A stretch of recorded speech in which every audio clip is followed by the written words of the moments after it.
A couple of questions to start out with, and appreciate all that you've brought to us this evening. Yes, sir. Thanks, Joe, and thanks, Melissa. And so just a quick reminder of the process for tonight. If you want to ask a question and have not filled out one of the sign up to speak cards, they're over there on the far table. And we're going to start. I'm just going to run through them in the order that we received them, and then I'll be walking around. If anyone else has one, please give it to me. To be good stewards of our time, we're asking that everybody limit your questions to about 3 minutes. That gives them time to respond or clarify the question, and then we can go on to the next person. And I've got a little timer in my hand. If we start going over 10 minutes, I'll let people know that we're over. I think there are actually buzzers wired to your seat, so if you do go over, press the button, and you'll be shocked. And It also wakes people up. So. And so the first card was from Robert Goodrich. Yes. Yes, sir. Well, good evening again. My concern is the flow of information. We've had this report from you now a number of times. When do you start sharing the substantive detail that are going to be collected and put into all those little boxes in your flow chart? When does that start to come so we can evaluate the process you're working on and the detail that you're using? When do we get a handle on that? Well, that's a very good question. And Bob. as a note, it was only 30 seconds long. Thank you. I got- A nice succinct I got more question. You start by gathering information. Right, and you've been on the job now, what, 4 months? Well, it's now May. We started in February. There are processes for selection of consultants that you have to, I'm sure you're familiar with city processes. Yeah. We have followed those efforts. As I mentioned, we're in the process of selecting those architects and engineering team. From there, you'll start to do cost estimates. And I believe as we've been working with your broker, Bob, we've been trying to identify a cost, appraised cost for the building that you own, so we can include that in the cost estimate. And that information will be coming back through this process. Each time we have a presentation, that information comes out, we will be releasing it.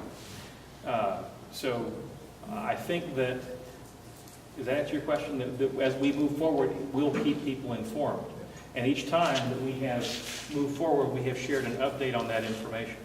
Well, I just haven't seen the substantive detail come from that yet, so that's my question. And you know why? When do we get it? Because if we had it, then the Oh, next thing, generated. then we would have been, it's kind of like when you see somebody walk on water, the headline reads, "See, I told you you couldn't swim." And the reality of it is that you go through it, and if we had had a substantive piece of information, we would have shared that, and we've gone through the process. So what we have done, the substantive information, is we laid out a process about a month ago for how we're going to identify the firms, how we're going to select them. Then we went through that process and said, here's the RFQ, here's the time to respond. Then you review those things, and then you select them, and then after you select them, then you start doing the work. If I could do the bewitched thing and twitch my little nose and make it done, we'd have it for you, and I'd give it to you right now. And Joe, just as a clarification on that, your firm made the RFQs public. They were carried in the press, or they were on public websites, and all of that Exactly. was... Okay. All the information is public. Okay. It's on the website. Yeah. It's on the The downtownamarillo.com. responses you got to the RFQs you published? We did not publish the responses to the RFQs. We published the RFQ itself, But not the response. not the response. How many responses did you get just in terms of number? 8. That's for the hotel management and, That was, we got 8 for the architectural. 8 for the 8 architectural teams. So are you going to issue one for a contractor to build it? Or Okay. Before you go issue a first off, there's a statutory process that you have to go through to build any public facilities. There are several means by which you can do that, and you would have to go through a process that meets the laws of the state of Texas to be able to select a contractor. No contractor has been selected because there is no project to move forward at this time. So if We get back to the city commission and make a positive recommendation, and if they decide to move forward, and let's say if they decide to go to an election, and if the public decides that they want to do it, then you start that process of developing your design documents. From the time it takes to do a design, then you get to a point where you'll go through the process of selecting the contractors, and so on and so forth. Now, you mentioned all this private money, and yet, every meeting we've held, you've made this proviso about, well, we're probably going to be using general obligation bonds, which means citizens have to pay. I don't understand that. How does a bond come into the picture if you're bringing all this private money to town? How does Well, that- let's get back to the first line, which says public-private partnership. If it was the private partnership, we wouldn't be having a discussion about public funding options. So what you have heard us do is to outline the possibility of public funds that will be considered. We're reviewing the different programs that are out there. We're even working through the legislature on other means that could be utilized. We're looking at a program called EB5 that may bring private dollars. And so there hasn't been, it's kind of like you're showing up to buy a house, and they say, why don't you have your loan done? Well, we haven't picked which house we're going to buy or how much it's going to cost. But you haven't told us how much your loan's going to be for. Well, I don't know yet because we haven't figured out all the details. We haven't designed the house. So there's a thoughtful process, Bob, that I hope I've been able to demonstrate for you, and that all of that will be coming forward through this process. And I'm sorry it's not fast enough for you. I really Oh, apologize. that's okay. And so folks, just in the interest of time, getting to other questions, that was a good follow-up question, but we want to make sure to get everybody else in, and if there's time, we'll come back if there's any more. Mr. Manny Perez. Well, just, I was just listening when he said about the road and what Dave said. This, I can see this mine, this is not Waco, this is not Fort Worth. Sure. I've been to Fort Worth and I've been to Waco. And so those pictures that you showed, it's nice. I'm not gonna say it doesn't. But you don't have any more people during the day except at night. And sometimes it's Friday, Saturday, and Sunday. But after all that, it's what I've seen over there myself. I went there myself. The other thing is the ballpark. You said that the ballpark would be 4,500 people capacity. You know you can't be in the affiliate with the major league with 4,500 people fans. You have to be more than that. Another thing is, it's going to cost, the ballpark will cost between $20 and $30 million. Am I right? You had several questions. Let me address each one of them. Okay. May I, because you have several questions. Let me come back and. Okay, you can answer them. Okay, The thing that, okay, you can answer if you want to later on. But I'm telling you how what I have read. This paper has misled people. The paper has misled the people of Morella. You have the Simpson and Eric and a lot of boards that pretend to business like this. And that's not fair because people that are out there have different attitudes and have different opinions and they're never right. It's not this one. But the thing is, before you can be affiliated with the major league, you have to be invited. And it costs you between $5 million and $10 million to be a member. Another thing is, when you build a ballpark, if you read, that is what you have. You build that ballpark, you can only have the activities about 5 to 6 months a year. And then you have, where are you going to have the parking? That's another thing. You're going to have the space to build it, but where's the parking going to be? That's another thing. So I'm not for this renovation. We've got an auditorium, we've got a civic center right here. We've got a civic And so center. that's the one though, the 3 minutes. Yeah. So thank Mr. you, sir. Brandt, Commissioner, I appreciate your point. First off, affiliated baseball, Major League Baseball, Yes, sir. there are, when you talk about minor league baseball, there's affiliated and there's independent. Affiliated minor league baseball are those minor league teams that are affiliated with the majors. They come in several different levels. AAA being the highest, right below Major League, then AA, then Single A, Rookie, and so on and so forth.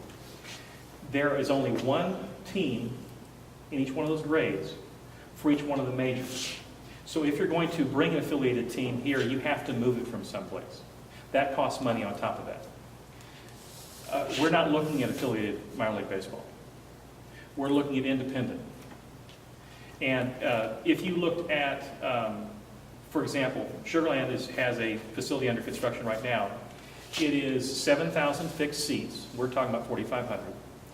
Its construction cost budget is $27 million for 7,000 fixed seats. It has a number of uses that go beyond baseball. It is with the Atlantic League. They have 72 home games per year. The American Association is what is presently here. We're looking at 4,500 fixed seats, more on berms, other uses, whether it's Round Rock or Corpus, which Round Rock is AAA affiliated and Corpus is AA affiliated. They both used to be with the Astros, and now the Rangers have Round Rock. But anyhow, when you look at that, the cost of a minor league ballpark can range. Laredo has plans under development right now, and their budget is about $18 million. It has not come back in, it has not been bid yet. Grand Prairie, when it opened about 4 years ago, its construction cost, its budget was $18 to $20 million all in at the height of construction. And it has about 4,500 seats. So there's a range, and I would not disagree with you that a minor league ballpark can cost up to $30 million. Part of that, and that's why you get into a public-private partnership, is what does the community want to see, and what works from a business perspective. And it has to make sense for all sides. The 4 to 5 months per year, it depends. When you go back east, Commissioner, there's the Atlantic League has a number of teams where in the winter, and I recognize this isn't back east, they actually close off the infield and they turn into ice hockey. So other places which have even shorter seasons than Amarillo find a variety of uses that go all year round, and they make as many as 200 to 225 events per year. Now those events can range from small fundraisers, from corporate events to other things with the community, to concerts, to a variety of things. But they have a wide variety of activities. And it depends, and that's why part of the assessment, to get to Mr. Goodrich's point, we can't jump to the end and give you the costs when you really need the operator involved to make sure that you have a business case that it makes sense and determine what uses are going to be there, what designs come into it to make sure that it makes sense. No one here will tell you that we have all the answers. We're going through a process to come back and bring the answers. And I appreciate that it's not something that you want to see downtown. That's a viable position that you can take, and I can appreciate that. Well, the thing that bothers me a lot too is we got a civic auditorium out there, falling off, and you only can see it's 5,000 people there, and we need something bigger. I'm for a big auditorium, to get the people, instead of they going to Lava, these actors and entertainers go to Lava and get 14,000 people in the city center. And here we can even get the George Strait or any other big top musicians because they haven't got enough money. That's the bottom line. Well, sir, and to that point, the city is undertaking a facilities assessment, and that's why these things are dovetailing in. But another thing, when